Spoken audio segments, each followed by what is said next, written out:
الحمد لله وكفى وسلام على عباده الذين اصطفى أما بعد فأعوذ بالله من الشيطان الرجيم بسم الله الرحمن الرحيم لإيلاف قريش إيلافهم رحلة الشتاء والصيف فليعبدوا رب هذا البيت الذي أطعمهم من جوع وآمنهم من خوف رب اشرح لي صدري ويسر لي أمري واحلل عقدة من لساني يفقهوا قولي سبحانك لا علم لنا إلا ما علمتنا إنك أنت العليم الحكيم اللهم صل على محمد في أول كلامنا اللهم صل على محمد في أوسط كلامنا اللهم صل على محمد في آخر كلامنا صدق اللہ العظیم. محترم دینی بھائیوں، اللہ کے نبی صلی اللہ علیہ وسلم نے ایک حدیث میں فرمایا ہے جس کو میں نے پہلے بھی آپ کے سامنے بتایا تھا. اس پوری دنیا کو اللہ کے نبی نے 6 زمانوں میں تقسیم کیا ہے. پہلا زمانہ اللہ کے نبی صلی اللہ علیہ وسلم کا زمانہ، اس کے بعد دوسرا دور خلفائے راشدین کا دور، تیسرا دور اللہ کے نبی نے فرمایا ظالم بادشاہوں کا دور، چوتھا دور اللہ کے نبی نے کہا کہ ظلم اور بربریت کا دور، پوری دنیا میں صرف ظلم ہی ظلم ہوگا. میں نے کہا تھا کہ علماء یہ تشریح میں لکھتے ہیں کہ ہم جس زمانے میں چل رہے ہیں یہ خالص ظلم اور بربریت کا دور ہے. 3 دور گزر چکے ہیں، یہ چوتھا دور ہے. اس چوتھے دور میں اللہ کے نبی صلی اللہ علیہ وسلم کی بتائی ہوئی چھوٹی چھوٹی تمام نشانیاں تقریباً پوری ہو چکی ہیں، جس کو میں نے کئی جمعہ سے آپ کے سامنے تفصیل سے بتایا. 5واں دور اللہ کے نبی صلی اللہ علیہ وسلم کی حدیث کے اعتبار سے اللہ کے نبی کہتے ہیں کہ وہ جو دور ہوگا اس دور میں امام مہدی آئیں گے اور عیسیٰ علیہ السلام آئیں گے. پھر خلفائے راشدین کے زمانے کی طرح دور اور زمانہ اور لوگ سب بہترین دور میں داخل ہو جائیں گے. دین کی ترقی ہوگی، ایمان کی ترقی ہوگی، اسلام گھر گھر میں داخل ہو جائے گا. یہ 5واں دور ہے. اب تک آپ کے سامنے چوتھے دور کی بہت ساری تفصیلات میں نے بتائی ہے. آج سے آپ کے سامنے حدیث کی روشنی میں 5واں دور جب شروع ہوگا جو امام مہدی کا اور عیسیٰ علیہ السلام کا ہے، اس دور کے بارے میں آج کے جمعہ سے آپ کے سامنے کچھ باتیں بتانے کی کوشش کی جا رہی ہے. سب سے پہلی بات جو آج کا ہمارا عنوان ہے وہ یہ ہے کہ 5ویں دور کی جو شروعات ہوگی وہ امام مہدی کے آنے سے ہوگی. اب سوال یہ ہے کہ امام مہدی کے آنے سے پہلے کون کون سی بڑی بڑی علامتیں دنیا میں پیش آئیں گی. ان بڑی علامتوں کا اللہ کے نبی صلی اللہ علیہ وسلم نے اپنی احادیث میں ذکر فرمایا. آج کے جمعہ میں ہم صرف اسی بات کو جانیں گے کہ تقریباً 7 یا 8 علامتیں حدیث کی روشنی میں میں بتانے کی کوشش کروں گا. ان 8 علامتوں کے بعد دنیا میں امام مہدی علیہ السلام تشریف لائیں گے.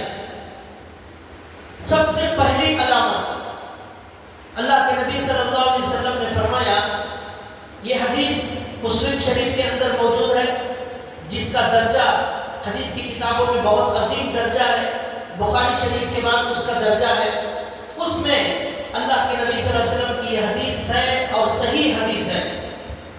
اللہ کے نبی کہتے ہیں کہ ایک زمانہ امام مہدی سے بالکل پہلے، اس میں اللہ کے نبی نے کہا 3 ملکوں کے اندر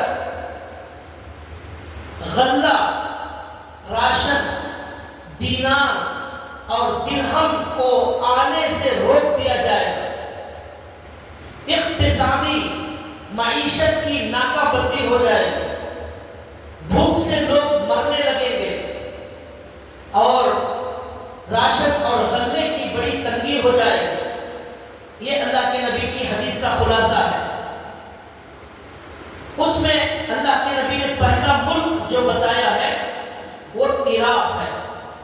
اللہ کے نبی نے کہا، نام لے کر بتایا کہ عراق میں اقتصادی اور معیشت کی ناکہ بندی ہو جائے گی، دینار اور درہم کی پریشانی شروع ہو جائے گی، لوگ بھوک کی وجہ سے مرنے لگیں گے، دوسرے ملکوں میں ہجرت کرنے لگیں گے۔ یہی صورتحال ملک شام میں بھی ہوگی، جسے آج سیریا کہتے ہیں۔ اس کے بعد پھر نمبر ہے مصر کا، یہ اللہ کے نبی نے کہا۔ اب ایک بات یہاں یہ بھی جان لیجئے کہ اللہ کے نبی صلی اللہ علیہ وسلم حدیث میں جو بھی بات بتاتے ہیں، جو پیشن گوئی بتاتے ہیں، وہ بالکل صحیح اور 100% سچی ہوتی ہے، لیکن یہ کب ہوگا، کس زمانے میں ہوگا، یہ کوئی نہیں بتا سکتے۔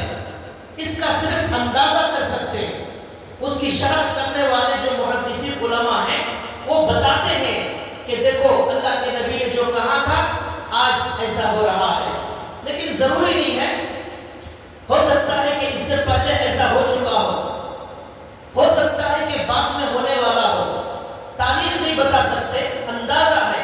اس حدیث کو سمجھنے کے لیے حالات کو منطبق کرنے کا ایک اندازہ کیا جاتا ہے۔ اب علماء اکرام یہ کہتے ہیں، آج سے 20 سال پہلے، آپ لوگوں کو اگر تاریخ معلوم ہے تو آج سے 20 سال پہلے امریکہ نے عراق کے اندر تباہی مچانا شروع کر دی، اور آپ نے نام سنا ہوگا صدام حسین کا۔ اس سے پہلے اس طرح کی جنگوں کا کوئی خاص وجود نہیں تھا، لیکن آج سے 20 سال پہلے 2000 کے بعد سے امریکہ نے عراق کے صدام حسین پر الزام لگایا کہ یہ بہت خطرناک بم بناتا ہے، اور اس پر الزام لگایا، اور کسی بہانے سے پورے کے پورے عراق کو امریکہ نے تباہ اور برباد کر دیا، اور اس کا مقصد یہ تھا کہ عراق میں جو تیل کے خزانے ہیں ان پر وہ قبضہ کرنا چاہ رہا تھا۔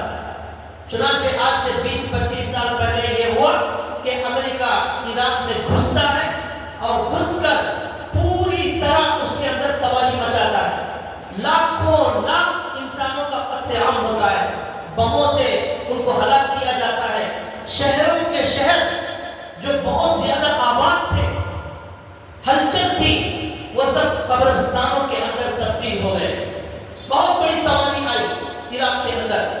چنانچہ اس کے بعد لوگوں کی حالت ایسی ہو گئی، بھوک سے لوگ مرنے لگے، اناج اور غلے کے لیے ترسنے لگے لوگ، اور لاکھوں کی تعداد میں لوگوں نے عراق چھوڑ کر دوسری جگہ ہجرت کی، اور بہت بڑی تباہی دنیا نے اپنی آنکھوں سے دیکھا۔ یہ کب ہوا؟ آج سے 20 سال پہلے ہوا۔ اللہ کے نبی صلی اللہ علیہ وسلم کی بتائی ہوئی بات 100% صحیح ہو گئی، عراق کے اندر بڑی تباہی مچائی جائے گی، اس کی وجہ سے غلے اور راشن کی قلت اور کمی ہو جائے گی۔ یہ واقعہ 20 سال پہلے ہوا، ہو سکتا ہے کہ آج سے کئی سو سال پہلے بھی ایسا ہوا ہوگا، لیکن علماء کہتے ہیں یہ حدیث ہمارے زمانے میں 20 سال پہلے جو تباہی ہوئی ہے اس پر یہ حدیث صادق آتی ہے۔ چنانچہ جب عراق کو تباہ کیا امریکہ نے، اس کے بعد وہ عراق کا جو حاکم تھا صدام حسین، اسے بھی سولی پر لٹکا کر قتل کر دیا گیا۔ تقریباً یہ 2006 کی بات ہے، اسے سولی پر لٹکا کر قتل کر دیا گیا۔ یہ عراق کی تباہی کا ذکر۔ پھر اللہ کے نبی نے کہا اس کے بعد نمبر ہے شام کا، جسے سیریا کہتے ہیں۔ اس حدیث میں اللہ کے نبی کہتے ہیں کہ اس کے بعد شام میں بھی ایسے ہی حالات ہو جائیں گے. کیا ہوگا؟ اس کے اندر بھی معیشت کی کمی، غلے کی کمی، پیسوں کی کمی، بھوک کے حالات اور بھوک سے لوگوں کے تڑپ تڑپ کر مرنے کے حالات ہو جائیں گے. چنانچہ آج سے تقریباً 12 سال پہلے 2012 کے اندر آپ تاریخ اٹھا کر دیکھیے، شام کے اندر بہت بڑی تباہی ہوئی. اس کا آغاز اس طرح ہوا کہ اس کے اندر جو حاکم ہے اس کا نام ہے بشار الاسد. وہ شیعہ مذہب کا ماننے والا ہے. شیعہ مذہب کے ماننے والے 15 سے 20% شیعہ شام کے اندر موجود. سنی جو لوگ ہیں وہ 80% ہیں. پھر بھی یہ شیعہ کا جو حاکم تھا وہ حاکم بن جاتا ہے. اس کے باپ کی وجہ سے یہ حاکم بن جاتا ہے اور اسے ہمیشہ ڈر رہتا ہے کہیں میری کرسی چھین نہ لی جائے، لوگ احتجاج نہ کریں، بغاوت نہ ہو جائے. کرسی بچانے کی فکر اور اسے کا ڈر اسے ستاتا رہتا ہے. یہاں تک کہ میں مختصر بتا رہا ہوں، تفصیل آپ پڑھیے اٹھا کر، نیٹ میں بھی موجود ہے. ایک اسکول کا بچہ جس کا نام معاویہ ہے، آج سے 12 سال پہلے شام کا واقعہ. 12 سال پہلے ایک بچہ اسکول کا جس کا نام معاویہ ہے، جس کی عمر 14 سال تھی، اس نے اسکول کی یا کسی دیوار پر صرف اتنا جملہ لکھ دیا تھا. جو حاکم تھا بشار الاسد، اس کو ڈاکٹر کہتے تھے لوگ وہاں، وہ ڈاکٹر بھی تھا وہ. تو اس بچے نے دیوار پر لکھ دیا، ڈاکٹر اب تمہاری بھی تباہی اور تمہارے بھی خاتمے کا وقت بہت جلد آنے والا ہے. ایسا کوئی جملہ تھا وہ، یہ بچے نے دیوار پر لکھ دیا.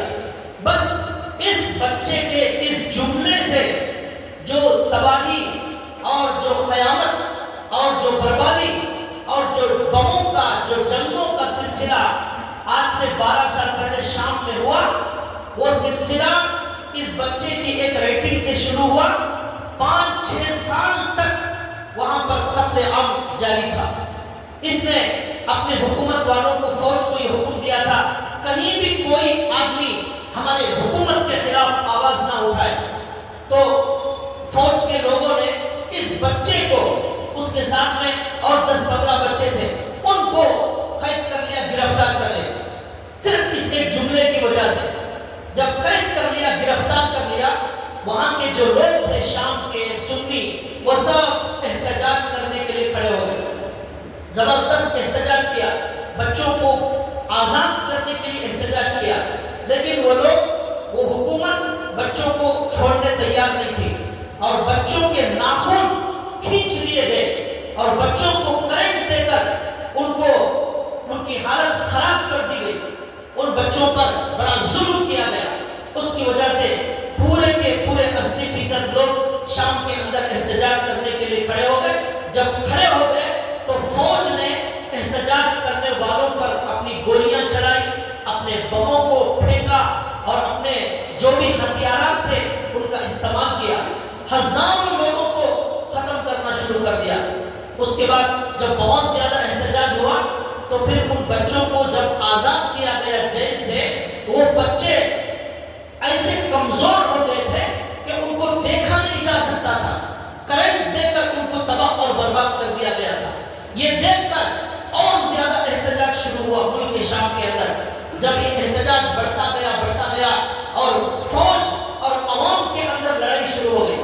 جب یہ لڑائی شروع ہو گئی تو ایران، جس کی اکثریت شیعہ کی ہے، وہ لوگ اس بشار الاسد کی تقویت دینے کے لیے وہ اپنی فوج لے کر آ گئے اور عرب کے کچھ علاقے والے عوام کا سپورٹ کرنے کے لیے سنیوں کا، وہ اپنی فوجوں کو لے کر شام کے اندر گھس گئے. یہاں تک کہ امریکہ بھی اس کے اندر گھس گیا. تقریباً یہ سلسلہ 4 سے 5 سال تک چلتا رہا. عوام نے اپنی ایک ملٹری الگ بنا لی اور باہر کے ملکوں سے بہت سارا اسلحہ اور ہتھیار منگایا اور فوج اور حکومت کے خلاف انہوں نے لڑنا شروع کر دیا. یہاں تک کہ لکھا ہے کہ امریکہ، فرانس، برطانیہ، ایران، یہ عرب والے سب مل کر اس شام کے اندر بموں کو برسانے لگے اور فوج کی ملٹریاں وہاں اتار دی. جو شام سبز و شاداب تھا وہ سب قبرستان میں تبدیل ہو گئے. آج بھی یوٹیوب میں اس کے ویڈیوز پڑے ہوئے ہیں. پورا کا پورا شہر لمبا روڈ ایسا ہزاروں کلومیٹر کا چلے جاتا ہے جہاں پر جو بڑی بڑی بلڈنگیں تھی وہ پوری ویران کھنڈر میں تبدیل ہو چکی ہیں. وہاں کوئی آباد نہیں. میں یہ خبر نہیں سنانا ہے, اللہ کے نبی کی حدیث سنانا ہے. اللہ کے نبی نے کہا عراق تباہ ہوگا, آج سے 20 سال پہلے تباہ ہوا. اللہ کے نبی نے کہا شام تباہ ہوگا, آج سے 12 سال پہلے شام تباہ ہوا. 7 سال 6 سال تک وہاں پر لوگوں کو مارا گیا. لکھا ہے 10 لاکھ لوگوں کا, مسلمانوں کا, سنیوں کا قتل کیا گیا شام کے اندر. 80 لاکھ لوگ اپنے گھروں کو چھوڑ کر دوسرے ملک جانے پر مجبور ہو گئے. بھوک سے مرنے والوں کی تعداد گن نہیں سکتے. بچوں کی لاشوں کی لاشیں, عورتوں کو جو ہے کچلا گیا. سب جو کچھ گناہ ہے وہ سب کیا گیا. لکھا ہے لکھنے والوں نے ایسا لگ رہا تھا گویا کہ بہت سارے ممالک اپنے ہتھیاروں کو ٹیسٹ کرنے کے لیے شام میں استعمال کر رہے تھے. بموں کا ٹیسٹ چل رہا تھا, بندوق کا گویا کہ ٹیسٹ چل رہا تھا. اس قدر انہوں نے گولیاں بہائی اور بموں کو پھینکا. یہ شام کی تباہی ہوئی جس کی وجہ سے اللہ کے نبی کی حدیث پوری ہوئی. ناکہ بندی ہو جائے گی, اقتصادی ناکہ بندی, معیشت کی تباہی, بھوک کے حالات, راشن کی کمی. جب جنگ ہوگی سب کچھ تباہ کر دیا جائے گا. سارے اسکول تباہ, ہاسپٹل تباہ, فیکٹریاں برباد, کمپنیاں سب ختم. تو پھر ظاہر بات ہے بھوک سے مرنے والے وہاں پیدا ہو جائیں گے. اس طرح اللہ کے نبی کی یہ بات بھی پوری ہو گئی.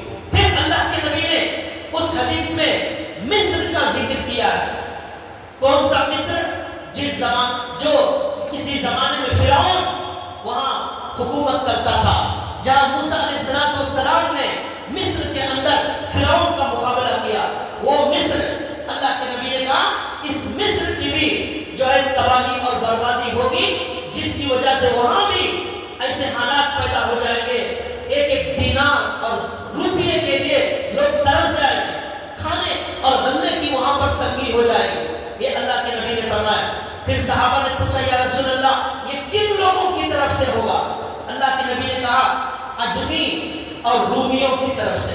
اجمی سے مراد عرب کے علاوہ جو لوگ ہیں وہ, اس سے مراد کفار اور مشرکین ہیں. پھر اللہ کے نبی نے کہا رومیوں کی طرف سے ہوگا.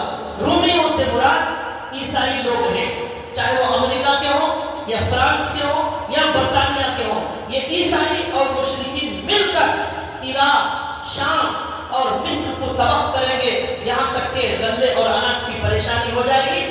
مصر میں کیا ہوا آج سے تقریباً وہ بھی 7-8 سال پہلے کی کہانی ہے.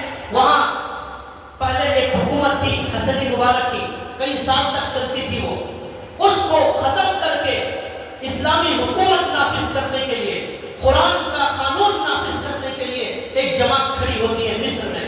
اس کا نام ہے اخوان المسلمین. وہ سالوں محنت کر کے بہت سارے نوجوانوں کا خون بہا کر ایک جمہوریت آزادی کے ساتھ ووٹ کے ذریعے سے ایک حاکم کو منتخب کرتے ہیں جس کا نام ہے محمد مرسی. اس کو جو ہے حاکم بنا دیا.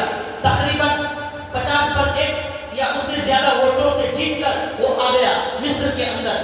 اس کے آنے کے بعد اس نے یہ اعلان کیا اب ہمارے مصر میں قرآن کا قانون چلے گا.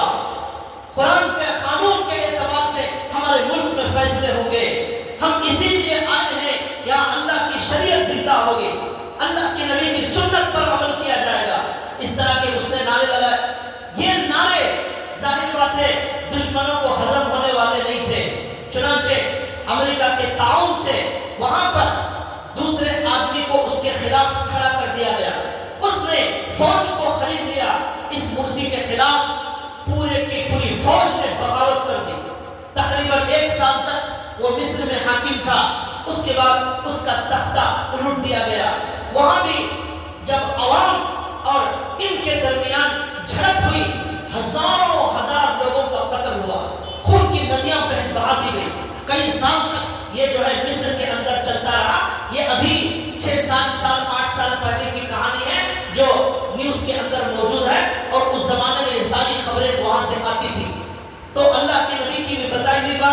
مصر کے اندر تباہی بھی ہم نے ابھی دیکھی، ہو سکتا ہے اس سے بڑی تباہی آگے چل کر آنے والی ہو، تاریخ ہم نہیں بتا سکتے، اللہ کے نبی نے یہ نہیں بتایا کب ہوگا، وہ حالات دیکھ کر ہمیں سمجھنا ہے۔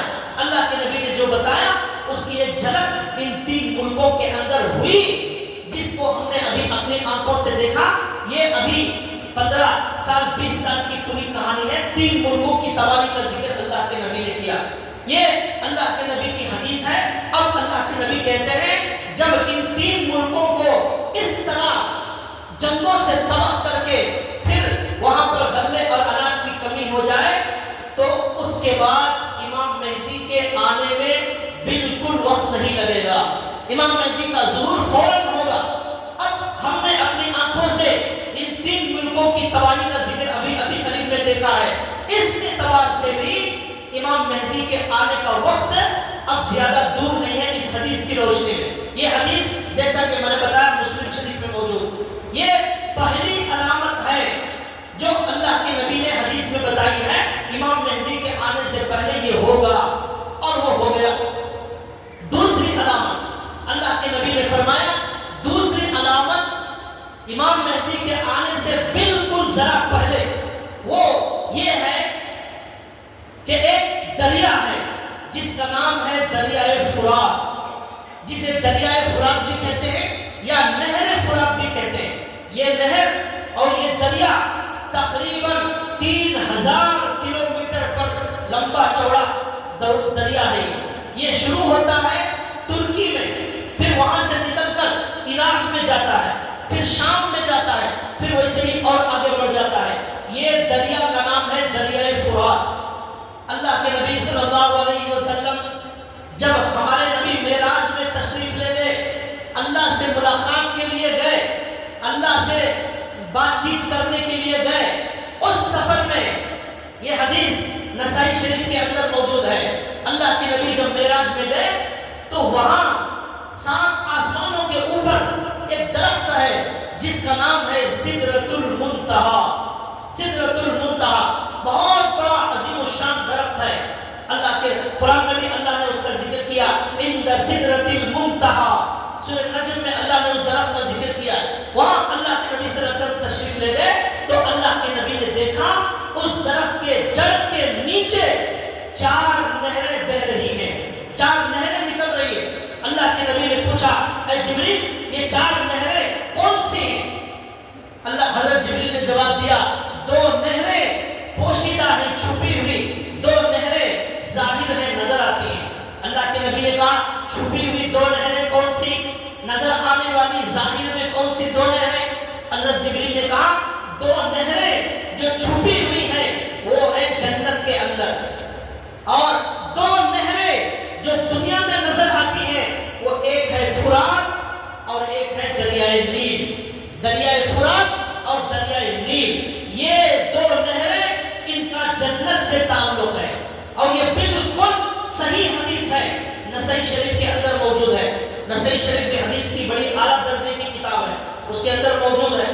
تو یہ دریائے نیل دریائے فرات کا تعلق کہاں سے ہے؟ جنت سے ہے۔ اب کیسا تعلق ہے وہ اللہ تعالیٰ ہی جانتے ہیں، ہمیں اتنا ہی اللہ کے نبی نے بتایا۔ یہ ہے دریائے فرات۔ اور امام حسین کو کربلا میں جب شہید کیا گیا تو اس وقت ان پر پانی کو روکنے کے لیے 500 لوگوں کا دستہ، 500 لوگوں کی دشمنوں کی فوج جو اپنے ہی لوگ تھے، انہوں نے 500 لوگوں کو بھیج کر امام حسین ان کے ماننے والوں پر پینے کا پانی بند کر دیا، اور جس پانی کو بند کیا وہ یہی دریائے فرات تھا۔ یہی دریائے فرات جس کی لمبائی چوڑائی 3000 کلومیٹر پر مشتمل ہے۔ اتنا پانی ہونے کے باوجود ایک گھونٹ پانی کے لیے امام حسین اور ان کے خاندان والوں کو تڑپ تڑپ کر مرنے پر مجبور کر دیا گیا۔ یہ ہے دریائے فرات۔ امام حسین نے اس وقت ان 500 لوگوں کا مقابلہ کرنے اور بچوں کو پانی منگانے کے لیے 30 لوگوں کو بھیجتے ہیں، وہ 30 لوگ ان 500 لوگوں کا مقابلہ کرتے ہیں صرف دریائے فرات سے پانی لینے کے لیے، اور اس مقابلے میں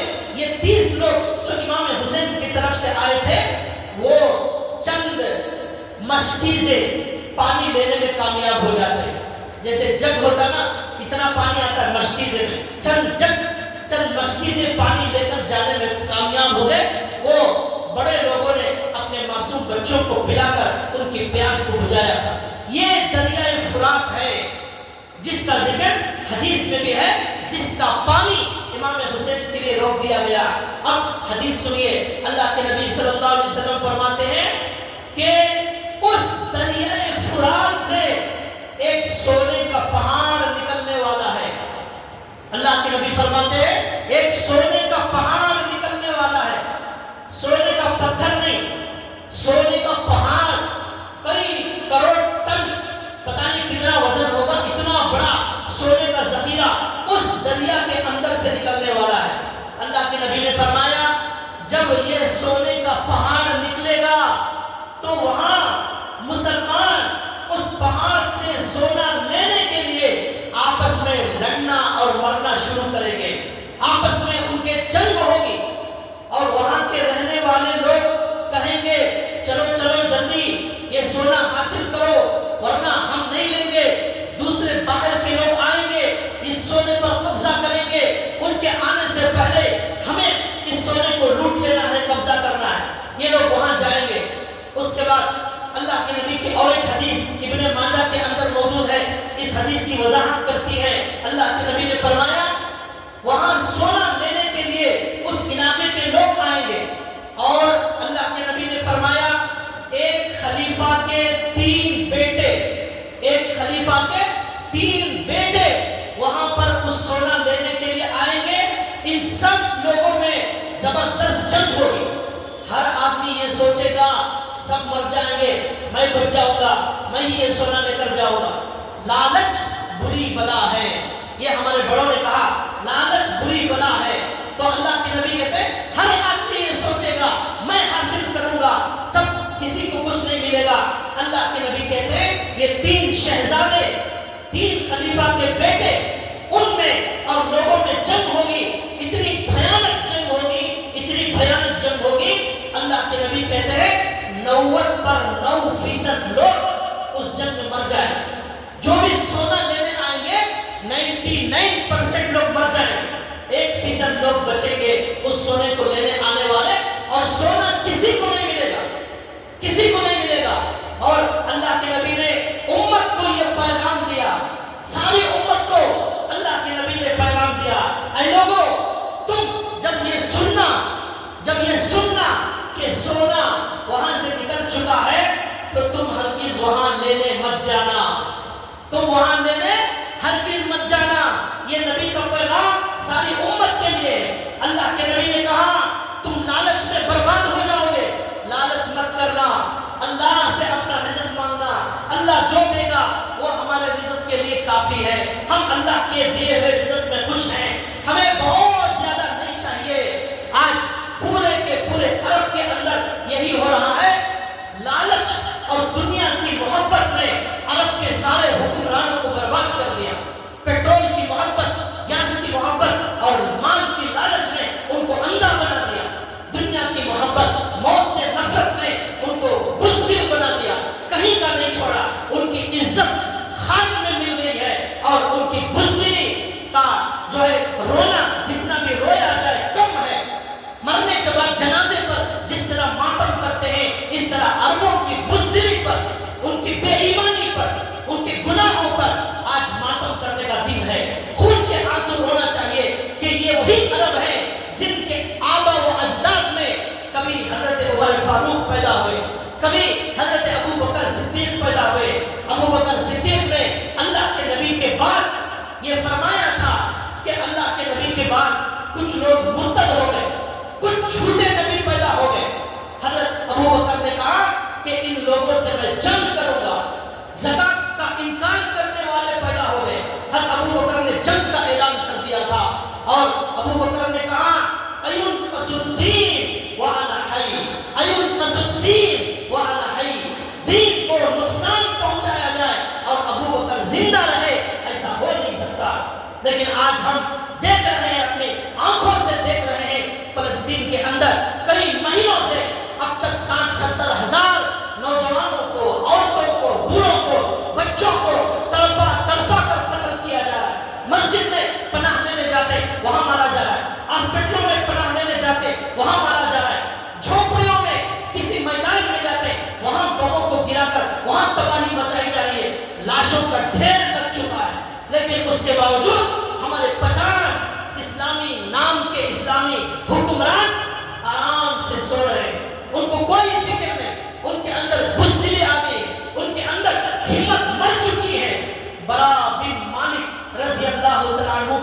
بیچ میں یاد آ گیا، حضرت برا بن مالک رضی اللہ تعالیٰ عنہ تنے تنہا، ایک انسان تنے تنہا جب میدان جنگ میں اترتے تھے کم سے کم 50-100 لوگوں کو جہنم پہنچاتے تھے.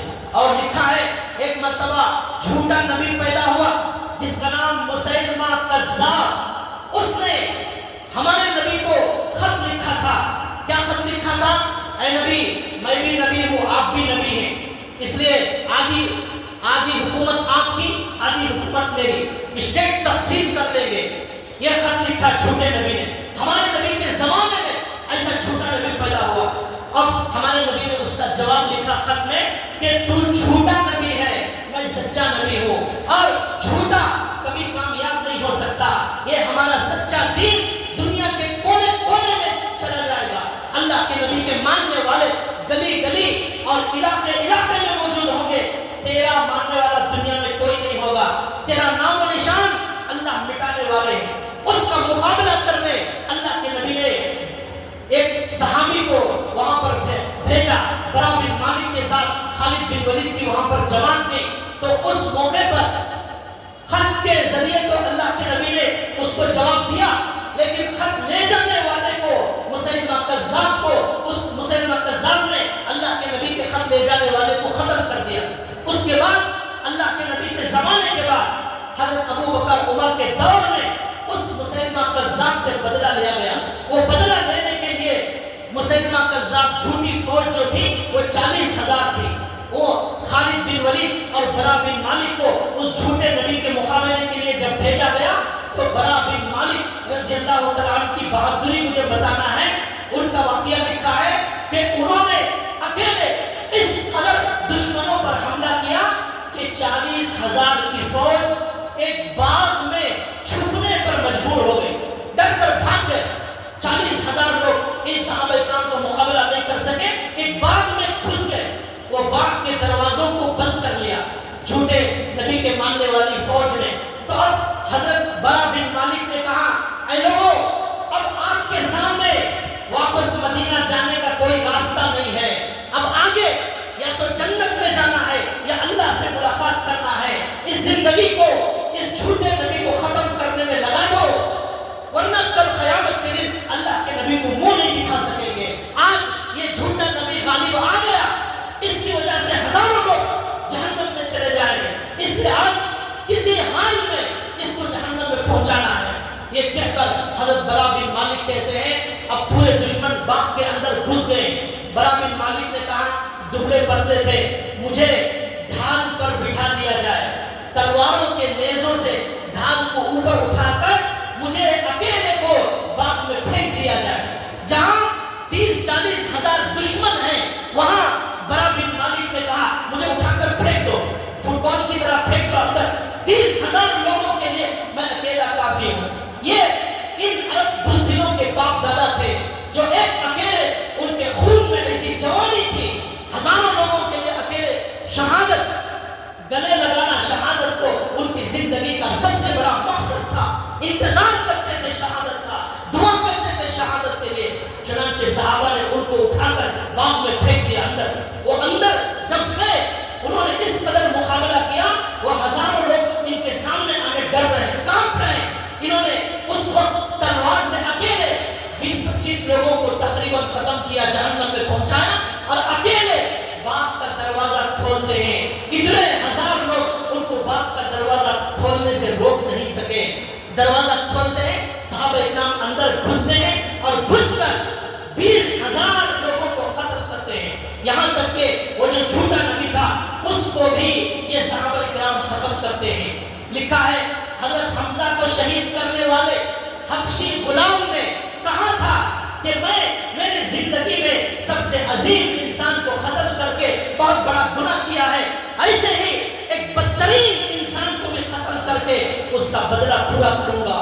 وہ مسلمان ہو گئے تھے. انہوں نے اس مسیلمہ کذاب کو قتل کیا اور کہا میں نے ایک بہترین انسان کو قتل کیا تھا. حضرت حمزہ رضی اللہ تعالیٰ عنہ کو آج اس جھوٹے نبی کو، بدترین انسان کو قتل کر کے میں نے میرے نبی کی روح کو سکون پہنچایا ہے. اللہ اس کی وجہ سے میری مغفرت فرما دے. بہرحال یہ واقعہ بتانے کا مقصد یہ ہے ان کے آباء و اجداد ایسی ہمت ایسی بہادری والے تھے. آج مال کی لالچ نے اور جو ہے دنیا کی محبت نے ان کو بزدل بنا دیا ہے.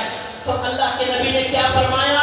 دریائے فرات سے سونے کا پہاڑ نکلے گا, اس پر 3 شہزادے وہاں کے لوگ جنگ کریں گے. 99% لوگ لالچ میں سب جنگ میں ختم اور فنا ہو جائیں گے اور کسی کو وہ سونا نہیں ملے گا. اللہ کے نبی نے امت سے کہا آپ لوگ ہرگز اس سونے کے قریب مت جانا, اس کی لالچ مت کرنا.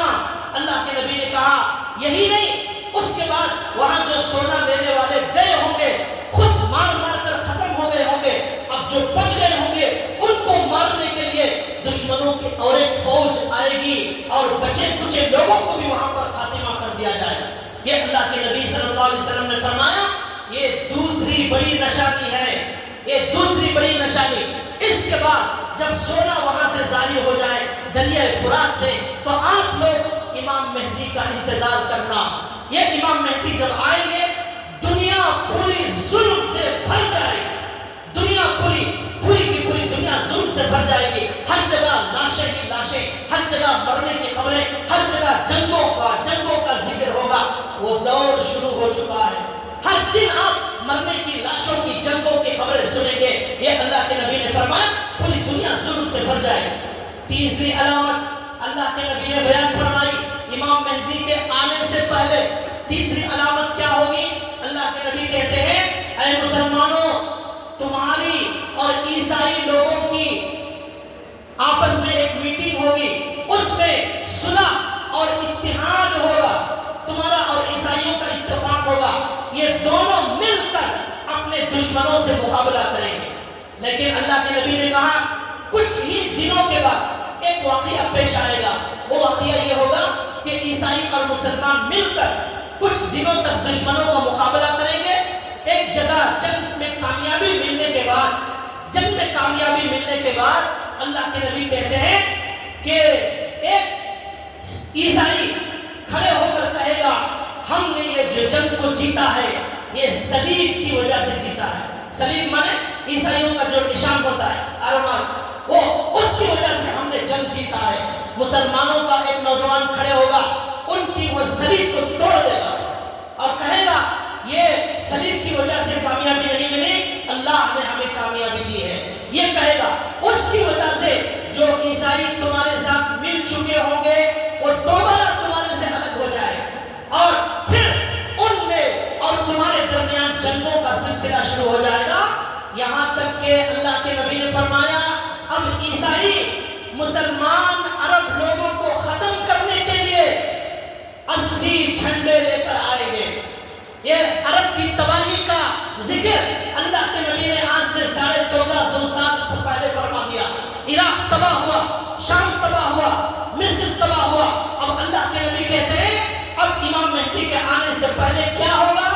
عیسائی لوگ جو اللہ کے نہ ماننے والے ہیں 80 جھنڈے لے کر مسلمانوں کو ختم کرنے کے لیے آئیں گے. ہر جھنڈے کے نیچے 12,000 کی فوج ہوگی, 12,000 کی فوج, 9,60,000 کی فوج لے کر یہ عیسائی آئیں گے. اور اللہ کے نبی نے کہا خون بہایا جائے گا عرب لوگوں کا خون بہایا جائے گا اور خون کی وادیاں, وہ جو ہے مقتول لوگوں کی وادیاں لاشوں سے بھر جائیں گی. یہاں تک کہ یہ عیسائی لوگ شام پر قبضہ کر لیں گے, یہاں تک کہ خیبر تک یہ پوری حکومت پر عیسائی لوگ قبضہ کر لیں. ابھی جو امریکہ ہے وغیرہ برطانیہ فرانس ہے, انہوں نے اپنی فوج کے لوگوں کو عرب کے اندر رکھا ہوا ہے. عرب کے اندر عرب لوگوں کی فوج بہت کم ہے, وہاں پر امریکی فوج پلتی ہے. عرب کے پیسوں سے امریکہ اپنی فوج کو پال رہا ہے. یہ عرب والے بہت آرام سے غفلت کی نیند سو رہے ہیں اور سارا اونٹ کھاتے ہیں اور پورے بکرے کھاتے ہیں. ان کے پاس لڑنے کے لیے کوئی ان کے پاس ہتھیار, کوئی فوج کچھ نہیں ہے. اللہ کے نبی نے کہا اعدو, قرآن میں اللہ نے کہا اعدو لہم ما استطعتم من قوہ. اے لوگوں ہمیشہ اپنی فوج تیار رکھو, اپنے دشمن کے لیے تیار رہو, سوتے ہوئے غفلت سے مت گزارو. جتنی طاقت تم جمع کر سکتے ہو اتنی طاقت تم جمع کرو. لیکن یہ عرب والے مست اپنی عیاشی میں مصروف ہیں. یہودیوں نے اپنی عورتوں کو عرب کے حوالے کر دیا ہے، وہ اپنے عیاشی میں مبتلا ہے. اللہ کے نبی نے کہا اے لوگوں، عرب والوں، اگر تم حضرت عمر کے، ابو بکر کے، حضرت عثمان کے، علی کے، ابو ہریرہ کے راستے پر نہیں چلو گے، 9,60,000 عیسائیوں کا لشکر آنے والا ہے اور شام پر قبضہ کرے گا، مدینے تک حکومت قائم کرے گا، خیبر تک اس کی حکومت پھیل جائے گی اور اتنی تباہی، اتنا خون بہایا جائے گا، اس کو کوئی روک نہیں سکتا. اب اللہ کے نبی نے کہا یہ عرب ڈر کر مدینے میں چھپ جائیں گے. مدینہ سب کو پناہ دینے والا ہے. اب مدینے میں آنے کے بعد لوگ امام مہدی کو تلاش کرنا شروع کریں گے. یہ اللہ کے نبی نے کہا یہ وقت ہوگا امام مہدی کے آنے کا، اس سے پہلے یہ بڑی نشانی ہونے والی ہے. اللہ، میں نے کہا کسی گناہ کرنے والے مجرم کو اللہ چھوڑنے والے نہیں ہیں. تاتاریوں کا میں نے کئی جمعہ ذکر کیا، ان کے گناہوں کی وجہ سے کیسا عذاب آیا. وہی اللہ ان عرب کے لوگوں اور ان 50 ممالک کے لوگ جو فلسطین کے معصوم بچوں کی بد دعائیں لے رہے ہیں، ان کا ایک ایک آنسو کا اللہ بدلہ لینے والے ہیں. گناہ سے گناہ کر کے کوئی بچ نہیں سکتا. ان بیواؤں کی آہیں، ان برے لوگوں کے چیخ و پکار کوئی سنے یا نہ سنے، لیکن اللہ ضرور سنتا ہے. مظلوم کی آہ عرش تک پہنچنے سے کوئی چیز روک نہیں سکتی. اللہ کے نبی نے فرمایا مظلوم کی بد دعا سے بچو، وہ عرش تک ڈائریکٹ پہنچ جاتی ہے، اسے کوئی روک نہیں سکتا اور اللہ ضرور انتقام دیتے ہیں. ایک حدیث میں اللہ کے نبی نے فرمایا ایک ایسا فتنہ ہوگا، ثم فتنۃ لا يبقى بیت من العرب الا دخلته. اللہ کے نبی کے الفاظ، ثم فتنہ لا يبقى بیت من العرب الا دخلته. ایک ایسا فتنہ آنے والا ہے، عرب کا کوئی گھر بچنے والا نہیں ہے، عرب کا کوئی گھر بچنے والا نہیں ہے مگر اس کے اندر فتنہ ضرور داخل ہوگا. ان کے شراب خانے کھولنے کا اللہ کا عذاب انتقام لے گا. فلم کے انہوں نے جو ہے سینما ہال کھولے، اس کا ان کی گناہوں کی سزا ان کو بھگتنی پڑے گی. آخرت سے پہلے دنیا میں بھگتنا پڑے گا. ہماری مسجدوں کو جس وقت یہاں توڑا گیا، یہاں ہماری مسجدوں کو توڑ کر جب مندر بنایا جا رہا تھا، اس وقت یہ عرب کے گونگے بہنے لوگ وہاں پر مندر کے لیے کئی 100 کروڑ کی جگہ دے رہے تھے. مندر بنا کر وہاں پر اللہ کے دشمنوں کو بلا کر افتتاح کرایا جا رہا تھا اور یہ منظر ساری دنیا دیکھ رہی تھی. یہ منظر ساری دنیا دیکھ رہی تھی. لوگ رونے والے اپنی دعاؤں میں رو رہے تھے، اللہ یہ کیا ہو رہا ہے؟ کیا یہ عمر کی اولاد ہے؟ کیا یہ ابو بکر کی اولاد ہے؟ کیا یہ عثمان غنی کی اولاد ہے؟ کیا حضرت علی کی اولاد ہے؟ جس نبی نے عرب کے اندر سے مشرکوں کو، شرک کو ختم کرنے کے لیے اپنے پیٹ پر پتھر باندھے، جس ملک سے اللہ کے نبی نے، جس کعبے سے 360 بتوں کو اللہ کے نبی نے ختم کیا، جس عرب کو شرک سے پاک کرنے، لوگوں کو جہنم سے بچانے کے لیے ہمارے نبی کے دانت احد کے میدان میں ٹوٹ گئے، اس کا احساس ان عرب والوں کے اندر ختم ہو چکا ہے. یہ بھول چکے ہیں کہ ان کے علاقے میں ہمارے نبی صلی اللہ علیہ وسلم پیدا ہوئے تھے. آج ان کو صرف حاجیوں سے پیسے لوٹنا ہے، عمرہ کرنے والوں سے پیسے لوٹنا ہے اور دنیا کے سب سے زیادہ مالدار بننا ہے.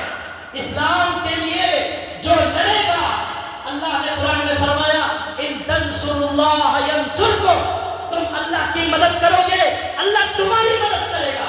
کیا امریکہ، کیا برطانیہ، کیا فرانس، اللہ تعالیٰ سب لوگوں نے افغانستان سے سب کو بھگا دیا. 36 ملکوں نے مل کر افغانستان پر 20 سال بمباری کی. وہاں کے سارے جو ہے شہروں کو، گھروں کو قبرستان بنا دیا.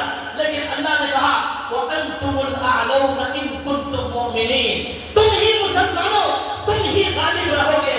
لیکن شرط یہ ہے تمہارے اندر سچا ایمان ہونا چاہیے، تمہارے اندر اللہ کی محبت ہونا چاہیے، تمہارے اندر اللہ کے رسول کی محبت ہونا چاہیے. تمہارا کوئی کچھ بگاڑ نہیں سکتا. مجبور ہو گیا امریکہ اپنی فوج واپس لے جانے پر، اور مجبور ہو گیا سارے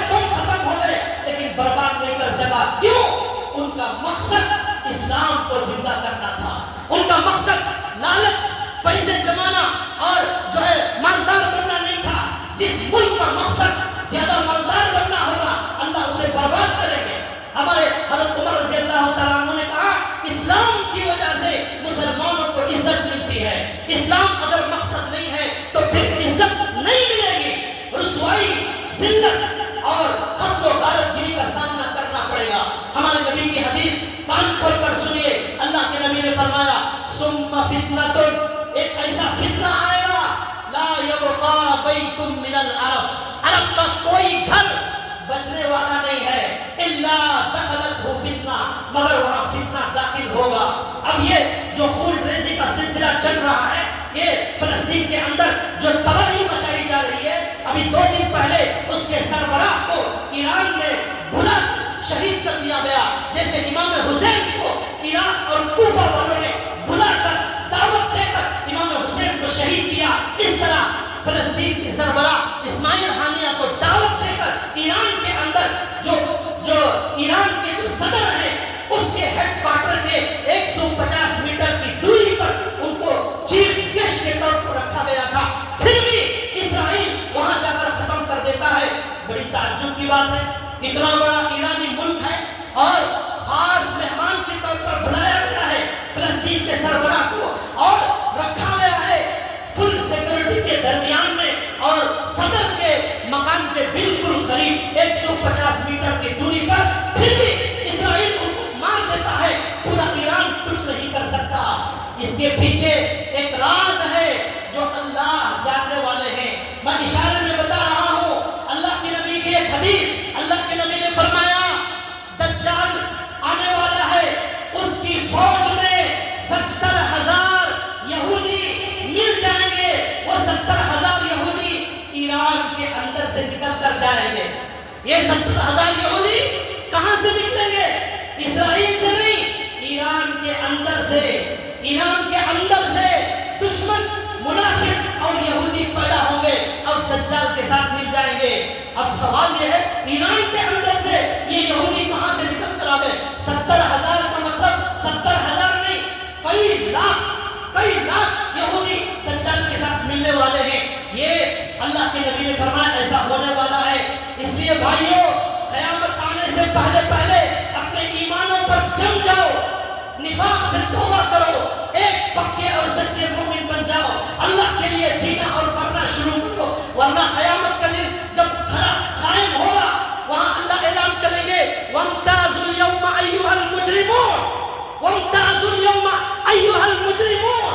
آج منافق الگ کھڑا ہو جائے، آج یہودی الگ ہو جائے، کفار الگ ہو جائے، مشرکین الگ ہو جائے، مومن الگ ہو جائے. وہاں پتہ چلے گا کون مسلمان تھا، کون منافق تھا، کون اندر سے ملا ہوا تھا، کون نہیں ملا ہوا تھا، کون آستین کا سام تھا. یہ سب کل قیامت کے دن واضح ہونے والا ہے. اللہ کے نبی نے یہی فرمایا کہ اس طرح عیسائی لوگ 80 جھنڈوں کے درمیان آئیں گے اور عرب کو تباہ کریں گے. اللہ کے نبی نے فرمایا جب ایسا ہو جائے تو تم امام مہدی کا انتظار کرنا. اس وقت امام مہدی کے آنے میں بالکل تاخیر نہیں ہوگی. پھر اللہ کے نبی نے اور بھی 2-3 علامتیں بتائی ہیں. وقت ہو چکا ہے. اللہ سے دعا ہے اللہ تبارک و تعالی ہمیں جو ہے ان فتنوں سے اللہ ہماری حفاظت فرمائے. ہمیں ایمان پر اللہ ہمیں مرنے کی توفیق عطا فرمائے، کلمے والی موت عطا فرمائے، نفاق سے اللہ حفاظت فرمائے، پورے عالم پر اللہ اپنی خاص مدد فرمائے. اگلے جمعہ میں آپ کو بتاؤں گا کہ امام مہدی جب آئیں گے اصلی امام مہدی کون ہوں گے، نقلی امام مہدی کون ہوں گے. دنیا کے اندر اس کے اندر بھی بڑا کنفیوژن ہے. انشاءاللہ دلائل کی روشنی میں آپ کو اگلے جمعہ بتاؤں گا. اس لیے جو حضرات اس کو دلچسپی سننے چاہتے ہیں وہ اخیر میں آنے کے بجائے برائے مہربانی پہلے آئے تاکہ آپ کے اندر آپ کو اللہ کے نبی کی یہ ساری باتیں معلوم ہو اور اس کی وجہ سے آپ کا ایمان تازہ ہوگا. اخیر میں اعلان